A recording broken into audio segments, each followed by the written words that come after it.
Welcome to the deep dive. So you've probably seen the headlines, right? Or at least maybe caught some of the social media stuff going around. Marge Simpson is dead. Oh, yeah.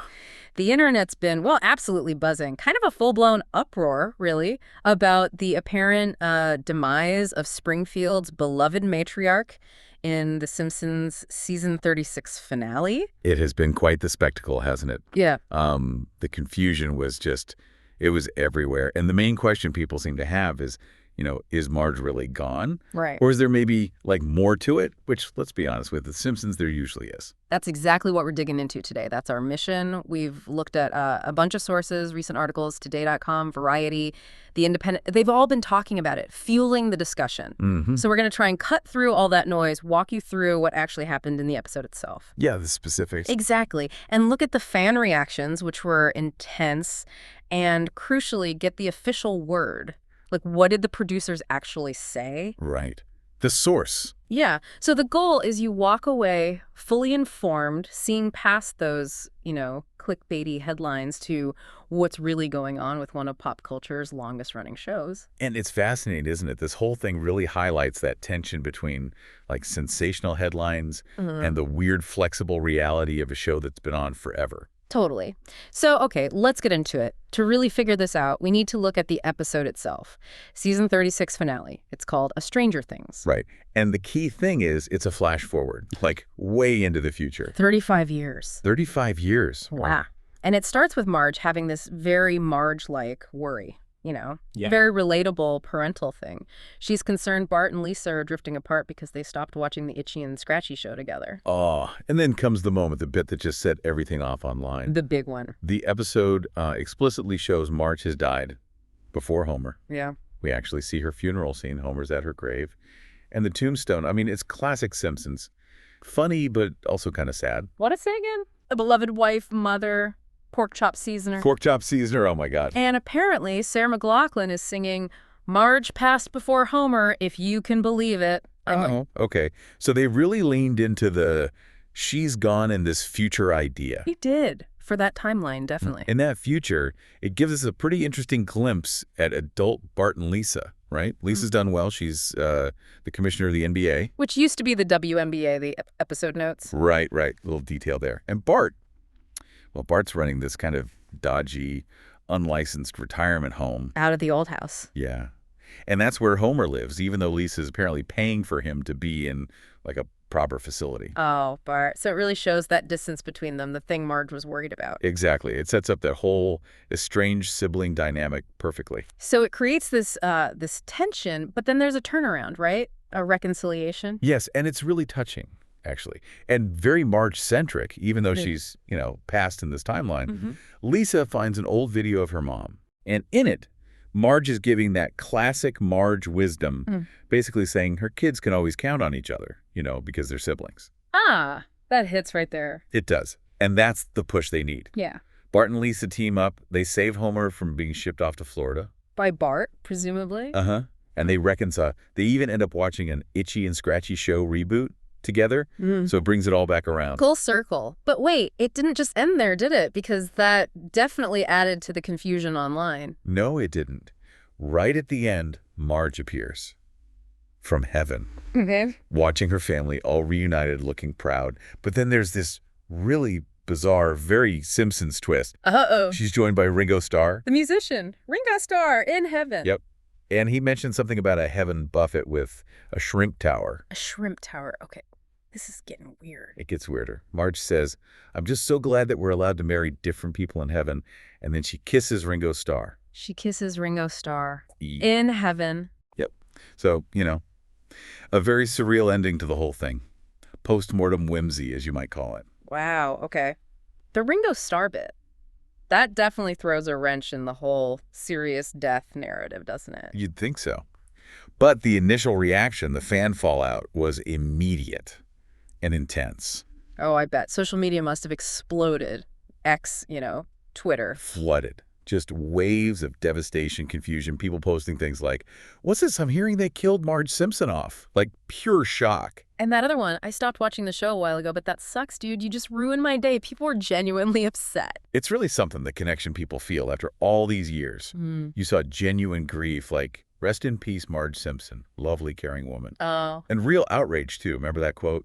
They Yeah. killed off Marge Simpson? That's insanity. Yeah, might as well kill off Randy Marsh from South Park and Stewie from Family Guy while you're at it. Like, comparing her to other huge animated characters. It really shows how central she is, doesn't it? She's often seen as the anchor, the emotional core of that family. She really is. It's amazing, actually, how much impact a fictional character's death can have. Real grief, real outrage. What do you think that says? It says a lot, I think. Yeah. These characters, they're not just drawings anymore after 30-plus years, right? They're like part of the cultural furniture. Yeah, ingrained. Exactly. Yeah. For a lot of people, they're tied up with nostalgia, with their own lives growing up. So when you mess with something fundamental, like Marge, the mom, It hits differently. it really does. It feels like a genuine loss, even if your rational brain knows it's a cartoon. Like some fan said, she was the glue that held the family together. That makes sense. And it wasn't just about Marge either, was it? People brought up the show itself, how long it's been running. Like over 800 episodes now. Yeah, nearing that mark. And you saw comments reflecting that broader concern, like that one fan who said, it's like watching both your grandparents die a slow and painful death. Oof, that's harsh. But it captures that feeling, that worry about the quality, the direction, after so long. Which brings us right to the crucial part. How does a show manage this stuff after decades? Especially something like a main character dying, even if it's in the future. This is where the producers had to step in, right? Matt Selman, the executive producer. Yep. He came out pretty quickly to clear the air, and his message was unambiguous. Marge Simpson is very much alive and not going anywhere. Okay, that's the headline fans wanted. But his explanation was the really interesting part for me. The no canon thing. Yes. He basically said after nearly 800 episodes, there is no canon for The Simpsons, which is kind of mind-blowing when you think about most shows. It really is. Most series build this history, this timeline. Right, a strict continuity. But Selman says for The Simpsons, flash forwards, flashbacks, they've always been speculative fantasies. Speculative fantasies. I like that. Me too. It means they can change things up. What happened in a past flashback or a future glimpse doesn't have to stick. There's no fixed timeline. Exactly. And that's their secret weapon, really. It lets them tell a story like Marge's future death for, emotional impact or comedic effect. Without breaking the main show. Precisely. Yeah. He made a point to contrast it with characters who really died and stayed dead in the show's present. Yeah. Like Maude Flanders. Oh, yeah. Ned's wife. And Edna Krabappel. Yeah. Those were permanent changes to the show's main reality. Marge's death. Totally different category. Just a what if. He even said she will probably never be dead ever again outside that one episode. Which must be a huge relief for longtime fans. Absolutely. Especially knowing the show's renewed through season 40. Season 40, wow. And Julie Kavner, her voice, she's sticking around. Marge isn't going anywhere. That's good to know.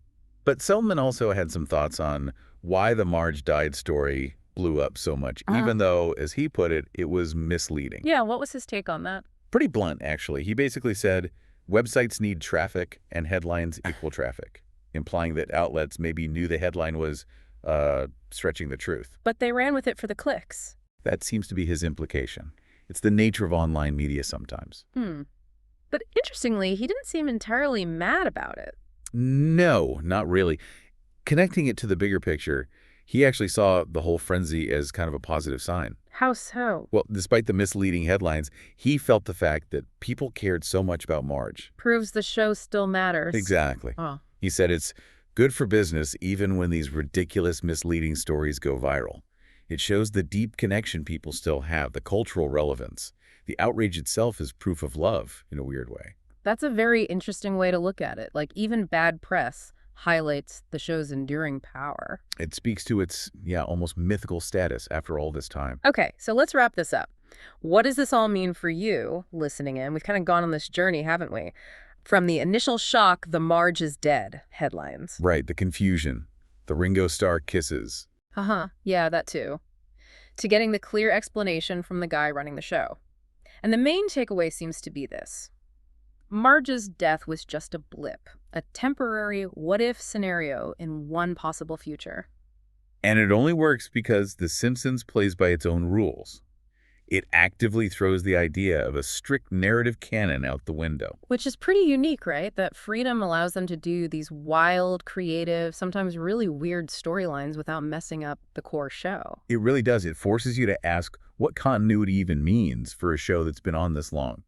For The Simpsons, which is more about, topical jokes and character types than some grand story arc. Or like a sitcom that resets mostly. Exactly. That no canon thing is like a superpower. They don't have to age the kids. They don't have to worry about something that happened 20 seasons ago contradicting something now. They can just dip into these speculative fantasies when they want to. Unlike, say, a big serialized drama where every death changes everything permanently. Totally different beast. In those shows, writers have to live with the consequences for years. Yeah. The Simpsons can just hit reset on the future. So, final thought then. Thinking about this, The Simpsons can just casually kill off a main character in the future, have her marry Ringo Starr in heaven next to a shrimp tower. Mm-hmm.